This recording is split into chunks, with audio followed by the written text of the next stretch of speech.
تحدث لويس دي لا فوينتي مدرب المنتخب الإسباني عن النجم الشاب لامين يامال قبل خوضه النهائي الثاني له.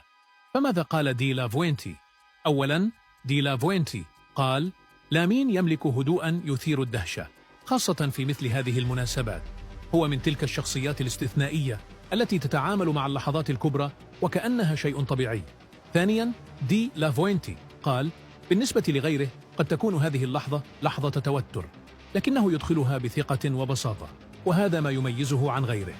ثالثا، دي لا فوينتي قال: ولن أنسى الإشادة بزملائي أيضا، فهم يدعمونه بشكل رائع ويساعدونه على التألق. لامين يامال بعمره الصغير يثبت أنه ليس موهبة عابرة، بل نجم يولد من رحم التحديات، وكل أوروبا تترقب ما سيفعله في النهائي.